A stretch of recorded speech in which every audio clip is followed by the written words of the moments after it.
कहानी की शुरुआत होती है एक अजीब सी लेकिन बेहद प्यारी लड़की से जिसका नाम है लिन। गुस्से में वो इतनी बेकाबू हो जाती है कि एक ट्रक को फुल स्पीड में एक बड़ी कंपनी के अंदर घुसा देती है। लोग सोचते हैं सब तबाह हो गया होगा, लेकिन असल में सिर्फ कांच टूटता है। लिन का निशाना कंपनी नहीं थी, उसका गुस्सा था वहां के एक मैनेजर पर। इसके बाद कहानी कुछ दिन पीछे जाती है। लिन की जिंदगी पूरी तरह बिखरी हुई है। उसने अब तक 99 इंटरव्यू दिए हैं, लेकिन नौकरी एक भी नहीं मिली। किस्मत से परेशान होकर वो तावीज़ पहनती है, लिफ्ट में भगवान से दुआ करती है और अपने 100वें इंटरव्यू के लिए उसी कंपनी में पहुंचती है। इंटरव्यू लेने वालों में 3 मैनेजर होते हैं, उन्हीं में से एक है हुजन। यही कहानी का हीरो है। कम उम्र में ही वो मैनेजर बन चुका है, टैलेंटेड है लेकिन मुंह का बहुत तेज। इंटरव्यू ठीक नहीं जाता। लिन घबरा कर कह देती है, सर ये मेरा 100वां इंटरव्यू है। बस यही हुजन का मूड खराब हो जाता है। वो उसे बेइज्जत करते हुए कह देता है कि इतनी बार रिजेक्ट होने का मतलब है दिमाग में कुछ कमी है। फिर बिना रुके उसे दुनिया की सबसे बेवकूफ लड़की तक कह डालता है। लिन अंदर से टूट जाती है, लेकिन कुछ नहीं कहती। इंटरव्यू खत्म होने तक उसे ऑफिस के कोने में 2 घंटे खड़ा रखा जाता है। बाकी मैनेजर उसके सब्र की तारीफ करते हैं तो लिन शुक्रिया कह देती है, लेकिन हुजन तंज कस देता है। इसे सब्र नहीं, बेहयाई कहते हैं। ये सुनकर लिन का खून खौल उठता है, लेकिन वो चुपचाप वहां से चली जाती है। गुस्से में एक ड्रिंक लेती है और मन ही मन कल्पना करती है कि कैसे उसी कंपनी में ट्रक घुसा दे। उधर ऑफिस में हुजन का किसी बात पर झगड़ा हो जाता है और वो गुस्से में नौकरी छोड़ देता है। अगले दिन लिन एक पार्ट टाइम जॉब करती है, डिलीवरी भी उनमें से एक है। वहां पता चलता है कि हुजन रिजाइन करके जा चुका है। लिन की आंखों में आंसू आ जाते हैं। वो बड़बड़ाती है, जब जाना ही था मेरी नौकरी तो दे जाता। इसी दौरान कहानी में एक और लड़का आता है, डोकी। वो अपनी गर्लफ्रेंड जीना से बहुत प्यार करता था, लेकिन जीना ने उसे छोड़ दिया क्योंकि डोकी के पास अच्छी नौकरी नहीं थी। टूटे दिल से डोकी नींद की गोलियां खा लेता है और हॉस्पिटल पहुंच जाता है। उधर लिन खुद को डराने के लिए पुल पर खड़ी हो जाती है। तभी एक शॉप ओनर उसे फोन करके बुरी तरह डांटता है। डर के मारे उसका पैर फिसलता है और वो नदी में गिर जाती है। लिन को भी हॉस्पिटल लाया जाता है। डॉक्टर बड़ी मुश्किल से उसकी जान बचाते हैं। होश में आने पर डॉक्टर कहते हैं कि मरीज ने सुसाइड की कोशिश की है और उसे गंभीर बीमारी है। 6 महीने से ज्यादा जीना मुश्किल है। लिन समझती है कि डॉक्टर उसके बारे में बोल रहे हैं, लेकिन पास वाले बेड पर डोकी भी यही सोचता है। एक तीसरा लड़का कांग भी वही है, वो भी यही मान लेता है। तीनों के पास हॉस्पिटल का बिल चुकाने के पैसे नहीं होते। मौका देखकर तीनों भाग जाते हैं। बाहर बैठकर वो तय करते हैं कि असल में बीमार कौन है। एक एक करके अपनी जिंदगी की परेशानियां शेयर करते हैं। डोकी अपने ब्रेकअप की बात बताता है। तीनों फिर से पुल पर खड़े होकर दुख बांट रहे होते हैं। लोग समझते हैं ये आत्महत्या करने आए हैं और रेस्क्यू टीम बुला ली जाती है। अगले दिन लिन एक नई कंपनी में इंटरव्यू देने जाती है। वहां पता चलता है कि नया बॉस बहुत सख्त है। वहीं तीसरा लड़का कांग भी वहां इंटरव्यू देने आता है और तभी लिन की नजर हुजन पर पड़ती है। वो चौंक जाती है, इतनी बदकिस्मती। इंटरव्यू के दौरान हुजन उसे पहचान लेता है और फिर से ताना मारता है। लिन आखिरकार फट पड़ती है और उसे सिखा देती है कि इंसानों से बात कैसे की जाती है। बोलकर उसे खुद एहसास होता है कि उसने गड़बड़ कर दी है और रोते हुए बाहर चली जाती है। इसके बाद डोकी इंटरव्यू देता है। वहीं उसकी एक्स जीना भी काम करती है जो उस पर शक करती है। तीनों दोस्त बाद में मिलते हैं और तय करते हैं कि हुजन से बदला लिया जाएगा। वो उसके नाम से ढेर सारा खाना ऑर्डर कर देते हैं और गायब हो जाते हैं। रात को लिन पार्ट टाइम शॉप में काम कर रही होती है। एक चोर आता है। लिन जूता फेंक कर मारती है, लेकिन जूता उसके बॉस को लग जाता है। उसे नौकरी से निकाल दिया जाता है। तभी उसी कंपनी से कॉल आता है। लिन को 3 महीने की नौकरी मिल जाती है। कंपनी पहुंचने पर पता चलता है कि डोकी और कांग को भी वही जॉब मिली है। उनका बॉस हुजन ही होता है। इसके बाद कहानी धीरे धीरे बदलती है। लिन अपनी हिम्मत, सब्र और दिमाग से सबको चौंकाने लगती है। एक गुस्सैल कस्टमर को अपने धैर्य से जीत लेती है। सब उसके टैलेंट को मानने लगते हैं। रात में डोकी और कांग बताते हैं कि उन्हें कोई बीमारी नहीं है। मतलब डॉक्टर जिस मरीज की बात कर रहे थे वो लिन थी। लिन ये बात सुन लेती है और टूट जाती है, लेकिन फिर वो फैसला करती है अगर सिर्फ 6 महीने बचे हैं तो उन्हें पूरी खुशी से जिएगी। वो काम में खुद को झोंक देती है। ऑनलाइन मार्केटिंग जैसे बड़े काम की जिम्मेदारी मांगती है। लोग हंसते हैं, लेकिन वो करके दिखाती है। धीरे धीरे हुजन भी उससे प्रभावित होने लगता है। कहानी यहाँ से आगे बढ़ती है, जहाँ 3 टूटे हुए लोग एक दूसरे की ताकत बनते हैं और किस्मत से लड़ना सीखते हैं। उधर डॉकी की गर्लफ्रेंड जीना एक बहुत बड़ी गलती कर बैठती है। वो बिना ठीक से चेक किए हजारों ऑर्डर्स पर साइन कर देती है। कुछ ही समय में उस गलती की वजह से कंपनी में बड़ा हंगामा मच जाता है। जीना घबरा जाती है। तभी डॉकी उसके पास आता है और कहता है, तुम किसी को कुछ मत बताना, ये गलती मैंने की है, सबको मैं ही फेस कर लूंगा। ये सारी बात लिन सुन लेती है। उसके दिमाग में एक ही ख्याल आता है, वैसे भी मैं कुछ महीनों की मेहमान हूँ, अगर किसी को कुर्बानी देनी है तो मैं दे देती हूँ। बिना देर किए वो आगे बढ़कर सारी जिम्मेदारी अपने ऊपर ले लेती है। मैनेजमेंट के सामने खड़ी होकर खुद को दोषी बता देती है। हुजिन गुस्से में आ जाता है। वो सख्त आवाज में कहता है, मैंने तुम्हें पहले ही चेतावनी दी थी, एक और गलती और तुम बाहर। अब अपना सामान पैक करो और कंपनी छोड़ दो।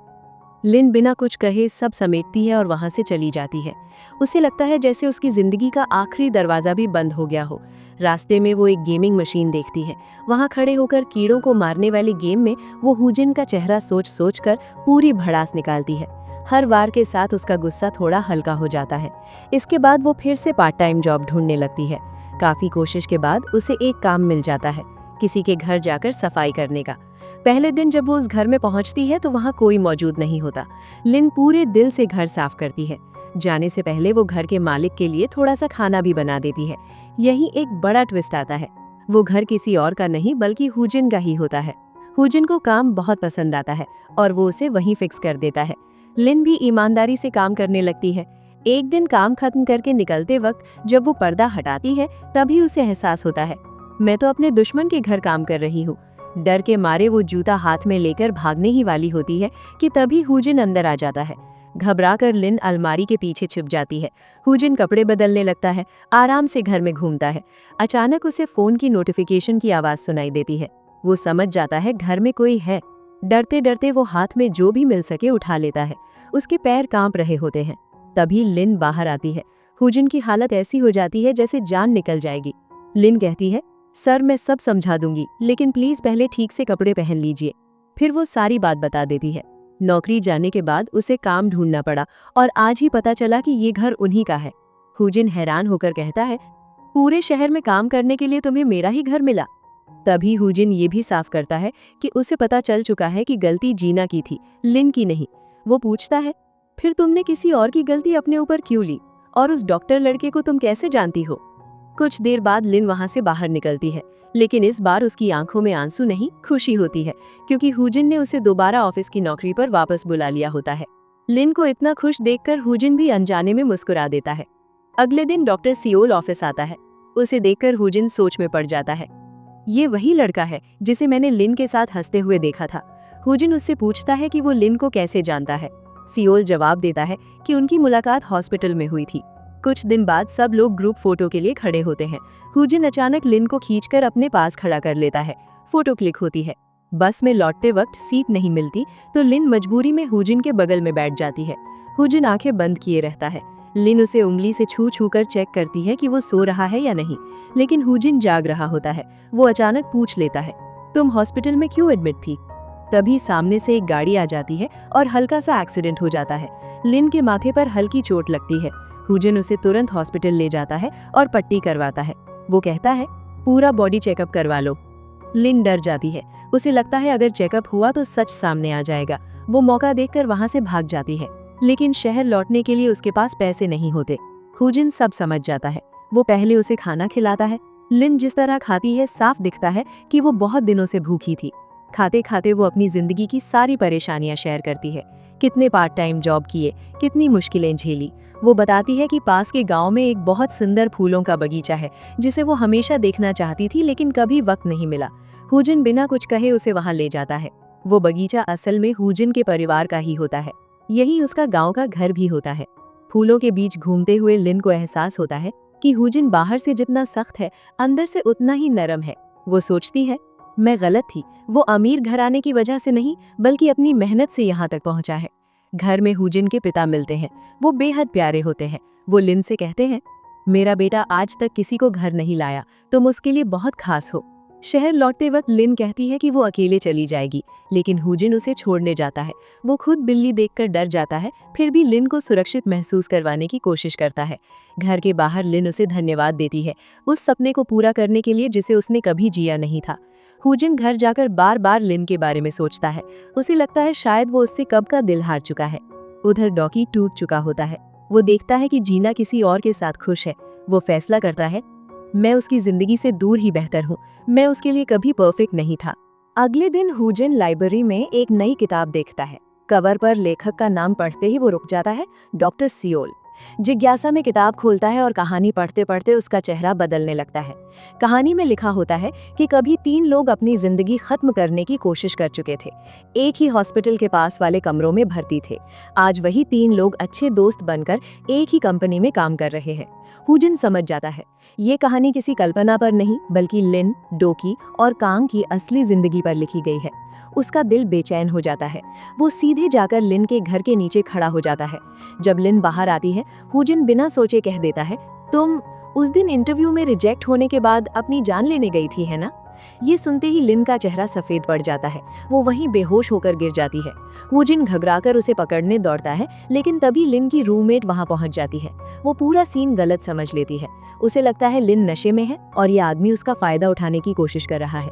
गुस्से में वो हुजिन को जमकर पीट देती है। हुजिन कुछ समझ ही नहीं पाता और मार खाते खाते वहां से भाग जाता है। इसके बाद रूममेट लिन को ऊपर ले जाती है। थोड़ी देर बाद उसे एहसास होता है कि लिन सच में बेहोश है, नशे में नहीं। होश में आने पर लिन को बताया जाता है कि उसका भाई आज मिलने आया था। फिर लिन अपनी दोस्त से पूछती है, जो लड़का मेरे साथ था वो कहाँ है? दोस्त हंसते हुए कहती है, उस बदतमीज को तो मैंने पीट पीट कर भगा दिया। ये सुनते ही लिन के होश उड़ जाते हैं। तभी दोस्त और एक बम फोड़ती है, तेरी माँ आई थी, वो तेरे बॉस से मिलने गई है। अब लिन पूरी तरह घबरा जाती है। कट होता है हुजिन के घर पर। बिना बुलाए लिन की माँ अंदर घुस चुकी होती है। वो ढेर सारा खाना लेकर आई होती है और हुजिन को जबरदस्ती खिलाती है। ऊपर से ताज़ा ताज़ा और भी चीजें बना देती है। हुजिन कुछ समझ नहीं पाता। इसी बीच वो एक छिपकली देख लेता है और डर के मारे हालत खराब हो जाती है। फिर भी आंटी के साथ उसकी अच्छी बॉन्डिंग हो जाती है। जाने से पहले आंटी चुपचाप उसके हाथ में एक कागज थमा देती है। तभी लिन वहां पहुंच जाती है और सब देख लेती है।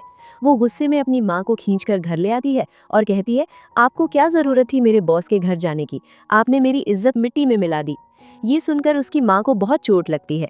वो दुखी होकर कहती है, अब तू बड़ी हो गई है, माँ को अपनाने में शर्म आती है। आंसुओं के साथ वो वहां से चली जाती है। थोड़ी देर बाद लिन को एहसास होता है कि उसने बहुत गलत बोल दिया। वो रोते हुए माँ को ढूंढने बाहर भागती है, लेकिन तब तक उसकी माँ गाड़ी में बैठकर जा चुकी होती है। लिन सड़क के किनारे बैठकर फूट फूट कर रोने लगती है। दूर से हुजिन ये सब देखता है।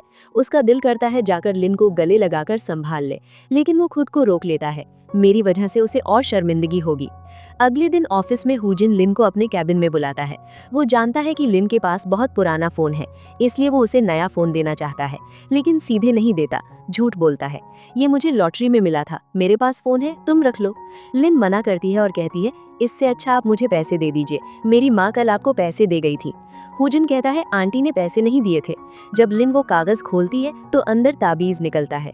हुजिन बताता है कि उसकी माँ ज्योतिष है और उसने कहा था, तुम बहुत जल्दी कंपनी की सीईओ बनोगे। लिन शर्म से पानी पानी हो जाती है। फिर कहती है, ठीक है, मेरी माँ ने आपको इतना खिलाया है, बदले में मैं फोन रख लेती हूँ। इसके बाद हुजिन डॉक्टर सियोल से मिलता है। वो साफ कह देता है कि उसे सब पता चल चुका है कि सियोल ने अपने पावर से उन तीनों को नौकरी दिलवाई थी और वो कंपनी का मालिक का बेटा है। सियोल शांति से कहता है, हाँ, मैंने मदद की। अगर आपको उनका काम पसंद नहीं आए तो निकाल दीजिए, वो बहुत मजबूर थे। कुछ दिन बाद दूसरी टीम का एक मैनेजर उन तीनों पर बेवजह काम का बोझ डाल देता है। धमकी देता है कि टारगेट पूरे नहीं हुए तो बाहर कर देगा। उसी दिन ऑफिस में रिपोर्टर्स आते हैं। मैनेजमेंट झूठी मुस्कान के साथ कहता है, हम सब यहाँ परिवार की तरह हैं। जब रिपोर्टर लिन से पूछता है तो लिन बेझिझक बोल देती है, अभी तक आपने जो सुना उसमें ज्यादातर झूठ है। रिपोर्टर के जाते ही एक मैनेजर भड़क जाता है। लिन जवाब देती है, मैंने सच कहा, हमसे सेल्स का काम क्यों करवाया जा रहा है? सामने आकर हुजिन लिन का सपोर्ट करता है। वो साफ कह देता है, ये तीनों मेरी टीम के हैं, इनके काम की जिम्मेदारी मेरी है। अगली बार किसी ने इन्हें परेशान किया तो मैं देख लूंगा। एक दिन काम करते करते लिन को नींद आ जाती है। हुजिन चुपचाप आता है और अपनी शर्ट उतारकर उसके ऊपर डाल देता है। तभी लिन की नींद खुल जाती है। हुजिन शर्म के मारे डेस्क के नीचे छिप जाता है, लेकिन लिन उसे देख लेती है। कुछ दिन बाद तीनों को पहली सैलरी मिलती है। वो हुजिन के इलाके में एक छोटा सा घर किराए पर ले लेते हैं। एक दिन हुजिन उन्हें देखकर खुद लिफ्ट ऑफर करता है और कहता है, किसी को मत बताना कि तुम मेरे इलाके में रहते हो। उसी रात डोकी को लिन की बहुत चिंता होती है। वो उसे फोन करता है और पूछता है, तूने अब तक इलाज क्यों नहीं करवाया? तुझे कैंसर है। लेकिन उस दिन लिन का फोन ऑफिस में छूट गया होता है। हुजिन कॉल रिसीव कर लेता है। ये सुनते ही उसके पैरों तले जमीन खिसक जाती है। अब उसे समझ आता है कि लिन हर वक्त परेशान क्यों रहती है। उसका मन करता है कि अभी जाकर लिन को पकड़कर हॉस्पिटल ले जाए, लेकिन वो खुद से कहता है मैं उसका कौन होता हूँ। वो नीचे खड़ा होकर कॉल करने ही वाला था, फिर याद आता है कि फोन तो ऑफिस में है। वो चुपचाप लौट जाता है। उसी वक्त लिन बालकनी में आती है। उसे लगता है नीचे कोई था, लेकिन वो तय नहीं कर पाती कि वो हुजिन था या नहीं। अगले दिन ऑफिस के काम से हुजिन और लिन बाहर जाते हैं। आज लिन बहुत सुंदर लग रही होती है। रास्ते में वो कहती है, ये मेरा कॉलेज है, मैंने यहीं से पढ़ाई की, लेकिन पढ़ाई के बाद कभी यहाँ आने का वक्त नहीं मिला। हुजिन मुस्कुराकर कहता है, चलो आज कैंटीन में लंच करते हैं। कॉलेज घूमते हुए लिन अपने क्लासरूम, यादें, सब कुछ शेयर करती है। तभी उसकी मुलाकात एक पुराने दोस्त से हो जाती है। दोनों को देखकर हुजिन के अंदर जलन होने लगती है। वो पूछ बैठता है, ये तुम्हारा एक्स है? लिन हंसकर कहती है, नहीं, मेरे पास प्यार करने का वक्त ही कहाँ था, वो सिर्फ मेरा बेस्ट फ्रेंड है। दोनों साथ बैठकर खाना खाते हैं। धीरे धीरे उनकी दोस्ती और गहरी हो जाती है। काम खत्म होने के बाद हुजिन लिन को घर छोड़ने जाता है। गेट पर वो रुककर कहता है, मेरे साथ चलो, तुम्हें चेकअप करवाना होगा, मैं तुम्हें यूं मरते नहीं देख सकता। लिन शांत आवाज में कहती है, इलाज करवाकर मैं डर के साथ नहीं जीना चाहती, जितना वक्त है मैं खुश रहना चाहती हूँ। हुजिन अंदर से टूट जाता है, लेकिन वो जानता है वो उसे जबरदस्ती नहीं रोक सकता। इसके बाद वो डोकी के पास जाता है और पूछता है, असल में लिन को हुआ क्या है? डोकी धीरे से कहता है, हम तीनों एक दिन हॉस्पिटल में थे। डोकी भारी मन से हुजिन को सब कुछ बता देता है। वो कहता है, हॉस्पिटल में डॉक्टर ने कहा था कि हम तीनों में से किसी एक को कैंसर है। मैं और कांग चेकअप करा चुके हैं, हमें कुछ नहीं हुआ, बस लिन ने अब तक टेस्ट नहीं कराया। ये सुनते ही हुजिन के चेहरे का रंग उड़ जाता है। अगले दिन ऑफिस में लिन पहुंचती है। वहां दो कर्मचारी आपस में बातें कर रहे होते हैं। सुना है एक टेम्पररी स्टाफ को बड़ी बीमारी हो गई है, अब उसे कंपनी से निकाल देंगे। ये बात लिन के दिल में चाकू की तरह लगती है। वो अचानक चिल्ला उठती है, अगर कल मुझे भी कोई बीमारी निकल आई तो क्या तुम लोग मुझे भी निकाल दोगे? गुस्से और डर में उसकी आवाज कांपने लगती है। बोलते बोलते उसकी आंखों के आगे अंधेरा छा जाता है और वो वहीं गिर पड़ती है। हुजिन ये सब देख लेता है। बिना एक सेकंड गवाए वो उसे गोद में उठाता है और सीधे हॉस्पिटल लेकर भागता है। इलाज के बाद जब लिन को होश आता है तो वो देखती है हुजिन उसी के सामने बैठा है। हुजिन शांत लेकिन मजबूत आवाज में कहता है, मैंने तुम्हारे सारे टेस्ट करवा दिए हैं, रिपोर्ट्स आ जाएंगी, जो भी होगा हम दोनों मिलकर लड़ेंगे, मैं कहीं नहीं जाऊंगा। तभी डॉक्टर अंदर आता है। वो कहता है कि सारी रिपोर्ट्स तैयार हैं। डॉक्टर जैसे ही बीमारी के बारे में बताने लगता है, डर के मारे लिन हुजिन का हाथ कस कर पकड़ लेती है, फिर अपने कान बंद कर लेती है, जैसे सच सुनने से डर रही हो। अगले ही पल डॉक्टर मुस्कुरा कर कहता है, घबराने की कोई बात नहीं है, कैंसर जैसा कुछ नहीं है, पेट में दर्द की वजह गॉल ब्लैडर स्टोन है, छोटी सी सर्जरी होगी और सब ठीक हो जाएगा। ये सुनते ही हुजिन की सांस में सांस आती है। वो खुशी से कह उठता है, कल ही सर्जरी करा देंगे। लिन की आंखों में आंसू आ जाते हैं, लेकिन ये आंसू डर के नहीं, राहत के होते हैं। उसे लगता है जैसे उसे दोबारा जिंदगी मिल गई हो। शाम को सियोल उससे मिलने आता है। वो मुस्कुराकर उसे हिम्मत देता है, डरो मत, ये बहुत सिंपल सर्जरी है, तुम्हें पता भी नहीं चलेगा। लेकिन जब हुजिन दूर से लिन और सियोल को साथ बातें करते देखता है तो उसके अंदर अजीब सी जलन उठती है। बिना कुछ कहे वो वहां से चला जाता है। कुछ देर बाद लिन को एहसास होता है कि हुजिन कमरे में नहीं है। वो उसे बेचैनी से ढूंढने लगती है। तभी पीछे से हुजिन की आवाज आती है, बस देख रहा था, तुम्हें मेरी जरा सी भी फिक्र है या नहीं? लिन धीरे से कहती है, इस कमरे में अकेले अच्छा नहीं लग रहा, अगर और मरीज होते तो उनसे बातें कर लेती। हुजिन मुस्कुराता है, जब तक तुम्हें नींद नहीं आती मैं यहीं रहूंगा। वो उसका हाथ थाम लेता है। थोड़ी ही देर में लिन गहरी नींद में चली जाती है। उसके सो जाने के बाद हुजिन धीरे से उसके ऊपर कंबल डालता है और घर लौट जाता है। जाते जाते उसे मैसेज भेजता है, चिंता मत करना, कल मैं खुद तुम्हें लेने आऊंगा। मैसेज पढ़कर लिन का दिल खुशी से भर जाता है। उसे लगता है इतने सालों बाद कोई है जो सच में उसकी परवाह करता है। अगले दिन हुजिन हॉस्पिटल जाना चाहता है, लेकिन अचानक कामों में फंस जाता है।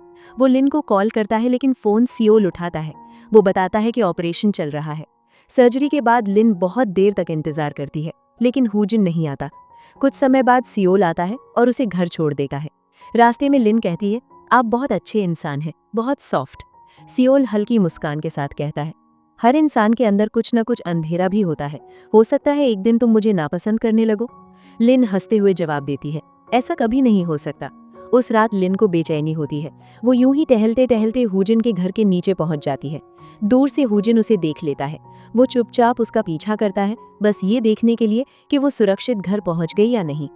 लिन अंदर चली जाती है। हुजिन एक पल उसे देखता रहता है, फिर लौट जाता है। अगले दिन ऑफिस में सीओल आता है। वो हुजिन से कहता है, मेरे पिता रिटायर हो गए हैं, अब मैं इस कंपनी का सीईओ बनना चाहता हूँ, मुझे तुम्हारा सपोर्ट चाहिए। हुजिन साफ मना कर देता है, मैं यहाँ किसी का पक्ष लेने नहीं आया, मैं सिर्फ अपना काम करता हूँ। कुछ ही दिनों बाद तीनों दोस्तों के पैरों तले जमीन खिसक जाती है। न्यूज में सीओल बयान देता है, मैंने 3 बेसहारा लड़के लड़कियों को नौकरी दी, आज वो मेरी कंपनी में काम कर रहे हैं और आज से मैं इस कंपनी का सीईओ हूँ। कहते हुए वो लिन, डोकी और कांग के साथ फोटो खिंचवाता है। तीनों अंदर से टूट जाते हैं। उन्हें कभी अंदाजा नहीं था कि सियोल उन्हें इस तरह सबके सामने छोटा दिखाएगा। ऑफिस में लोग फुसफुसाने लगते हैं, इन तीनों को तो दया में नौकरी मिली है। हुजिन को भी ये सब बुरा लगता है। वो कहता है, न्यूज में ये सब कहना बिल्कुल गलत था। लेकिन सबसे ज्यादा दर्द लिन को होता है। उसे लगता है जैसे उसकी मेहनत, उसकी लड़ाई सब पर पानी फिर गया हो। लिन को सबसे ज्यादा दर्द इस बात का होता है कि वो सियोल को अपना सच्चा दोस्त मान बैठी थी। उससे अपने डर, अपने सपने, अपनी कमजोरी सब कुछ शेयर किया था। लेकिन अब साफ हो चुका था कि सियोल ने बस उन तीनों को सीढ़ी की तरह इस्तेमाल किया। लिन जब उससे बात करने जाती है तो सियोल उसके शब्दों को कोई अहमियत ही नहीं देता।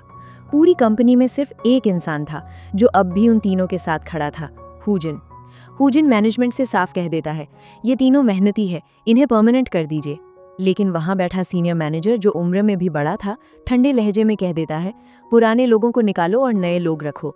हुजिन को बहुत गुस्सा आता है। वो उसी रात लिन, डोकी और काम को डिनर पर बुलाता है।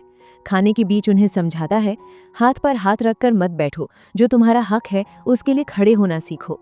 हुजिन की बातों से तीनों के अंदर हिम्मत लौट आती है। वो तय करते हैं अब चुप नहीं रहेंगे। डिनर के बाद हुजिन लिन को घर छोड़ने जाता है। रास्ते में पार्क में बैठकर दोनों देर तक बातें करते हैं। बातों बातों में हुजिन कह देता है, सिर्फ न्यूज ही नहीं, सियोल ने तुम तीनों पर एक किताब भी लिखी है। लिन सन रह जाती है। उसका गुस्सा और बढ़ जाता है। घर जाकर वो किताब पढ़ती है और महसूस करती है कि उन्हें एक तरह से बेबस और दया के पात्र की तरह दिखाया गया है। अगले दिन लिन सीधे सियोल से मिलने जाती है। वो उसके सामने पैसे रखती है और कहती है, ये हॉस्पिटल का बकाया है, अब हमारे बीच कोई एहसान नहीं बचा।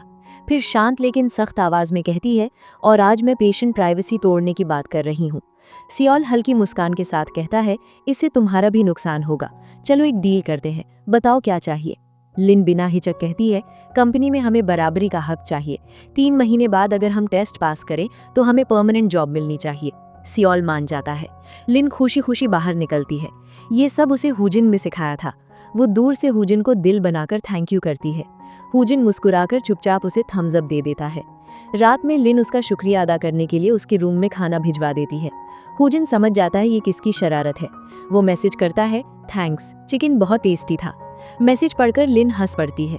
उसकी दोस्त समझ जाती है किसी पर दिल आ गया है। कुछ दिन बाद हुजिन लिन को डिनर पर ले जाता है। दोनों के बीच बहुत प्यारे पल बीतते हैं। हुजिन रोज उसे सुरक्षित घर छोड़ने जाता है। हर दिन बिल्ली देखकर खुद डर जाता है, फिर भी हीरो बनने की कोशिश करता है। एक दिन दोनों कंपनी के स्टोर जाते हैं। वहाँ के स्टाफ समझ लेते हैं कि ये नए नवेले शादीशुदा कपल हैं। लिन मजाक में पूछ लेती है, तो शादी की तारीख कब रख रहे हो? हुजिन इतना शर्माता है कि उसकी जिंदगी में पहली बार कोई लड़की इतनी करीब आई थी। उसी रात लिन के घर का लॉक टूटा हुआ मिलता है। वो डरकर सीधे हुजिन को बुलाती है। हुजिन भले ऑफिस में स्ट्रांग हो, लेकिन असल में बहुत डरपोक होता है। फिर भी इज्जत बचाने के लिए झाड़ू उठाकर सीना तान कर अंदर जाता है। कोई नहीं मिलता, लेकिन डर के मारे हालत खराब हो जाती है। उस दिन के बाद हुजिन रोज लिन को मैसेज करता है, दरवाजा खिड़की चेक कर लेना। ये छोटी छोटी केयर लिन के दिल के बहुत करीब होती है। कुछ समय बाद कंपनी का रिजल्ट आता है। 3 में से 2 लोग पास हो जाते हैं, लिन और कांग। डोकी फेल हो जाता है और फूट फूट कर रोता है। फिर भी वो मुस्कुराकर कहता है, मेरी जॉब नहीं लगी तो क्या हुआ, मेरे दोस्त तो जीत गए।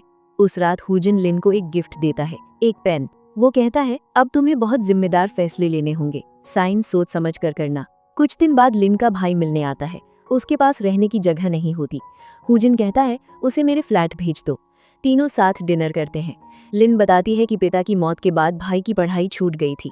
हुजिन कहता है, अब वो मेरा फैमिली मेंबर है, उसकी पढ़ाई मेरी जिम्मेदारी है। उधर डोकी की जिंदगी भी पटरी पर आ जाती है। उसे उसकी प्यारी गर्लफ्रेंड वापस मिल जाती है। इधर सियोल सीईओ बन चुका होता है, लेकिन कंपनी चलाना नहीं जानता। वो अपने पिता की मेहनत को बर्बाद करने लगता है। एक दिन हुजिन कहता है, कल छुट्टी है, कहीं घूमते हैं।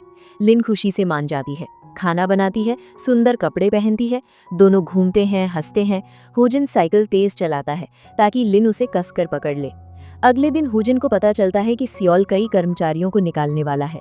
सियोल कहता है, मैं तुम्हारी टीम से लिन और कांग को निकालना चाहता हूँ। हुजिन गुस्से में अपना रेजिग्नेशन लेटर रख देता है।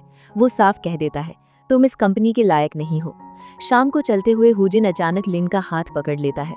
लिन कभी कभी उसे अब भी बॉस कह देती है। हुजिन मुस्कुराकर कहता है, अब मैं तुम्हारा बॉस नहीं हूँ। लिन रो पड़ती है, तुमने हमारे लिए खुद को कुर्बान कर दिया। हुजिन हंसता है, अब जब चाहो गले लगा सकती हो। कुछ दिन बाद सियोल के पिता सारा पावर वापस ले लेते हैं और उसे अमेरिका भेज देते हैं। हुजिन अकेला रहने चला जाता है। लिन समझ जाती है वो कहाँ होगा। वो वहाँ पहुंचकर उसके पास बैठती है। कुछ देर बाद अचानक कह देती है, आई लव यू। हुजिन चौंक जाता है, फिर मुस्कुराकर जवाब देता है, आई लव यू टू। वो हल्के से उसके होंठों पर किस करता है। लिन मजाक में कहती है, अब तुम्हारे पास जॉब नहीं है, अब मैं तुम्हारा खर्च उठाऊंगी। अगले दिन ऑफिस में सब खुश होते हैं। नया सीईओ आने वाला होता है। दरवाजा खुलता है और एंट्री होती है हुजिन की। वो कहता है, मैं आपका नया सीईओ हूँ। लिन समेत पूरा ऑफिस सन्न रह जाता है और इसी खुशी के साथ हमारी कहानी का हैप्पी एंडिंग होता है।